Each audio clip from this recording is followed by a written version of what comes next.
Et direction Avignon où on retrouve Charlotte Lipinskaï. Ça y est, je l'ai, la pépite. Vous savez qu'on cherche tous dans la jungle avignonnaise. Tous. Le spectacle, non, mais dont on n'attend rien de particulier en entrant dans la salle et qui vous laisse baba, retourner comme une crêpe 1 heure plus tard. Alors, je vais y aller franco, hein. Ce garçon est extrêmement énervant et il signe un spectacle assez inclassable quelque part entre le mime, la magie et le théâtre visuel.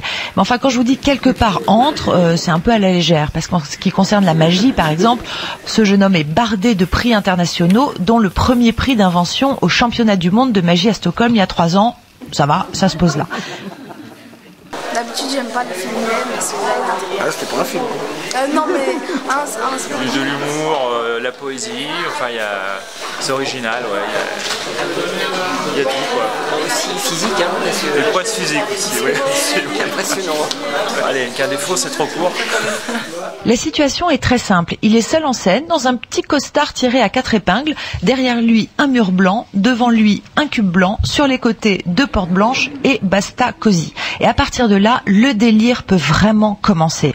Ben voilà, c'est un spectacle extraordinaire à découvrir absolument. C'est super, c'est drôle, c'est poétique, c'est étonnant et c'est un super travail de comédien, bravo, enfin, merci.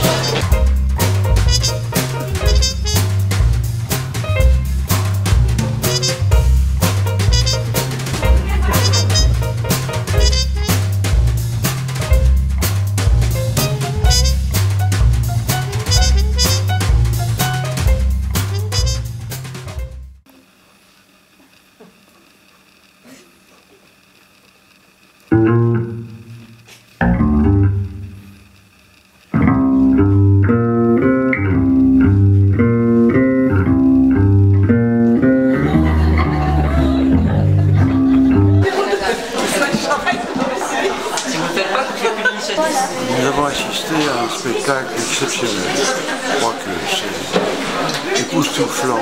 J'ai énormément apprécié cet humour de l'enfermement.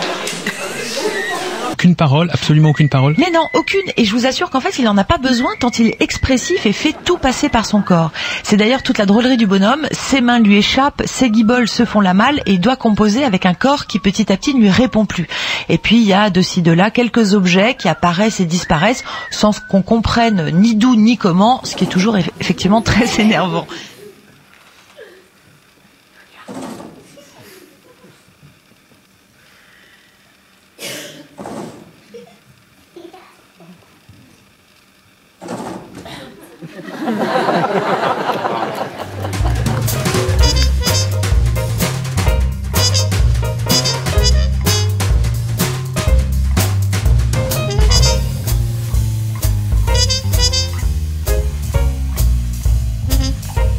Génial, il faut surtout ne pas louper.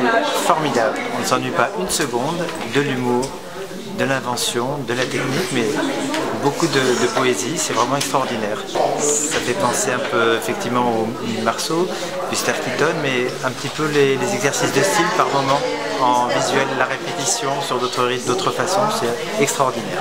Mais la plus grande réussite du spectacle tient aussi au fait qu'il ne cherche jamais ni les faits ni les pattes. Je vous l'ai dit, il est bardé de prix de magie, il sait le faire, c'est bon, il en a fait le tour, enfin, c'est le cas de le dire pour un magicien, mais là, c'est tout en finesse, c'est épuré et mine de rien en douce, il vous balance des effets hallucinants qui sont de coup efficaces.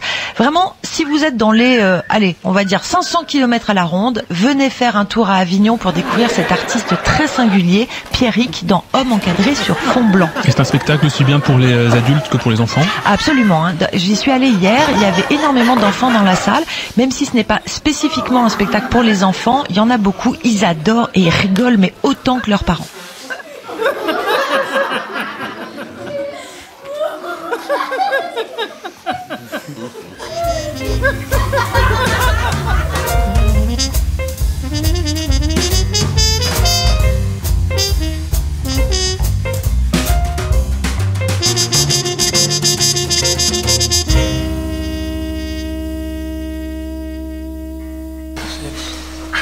C'est toujours la même chose, je pense que vous allez couper ça au montage même. Je le dis quand même. Ça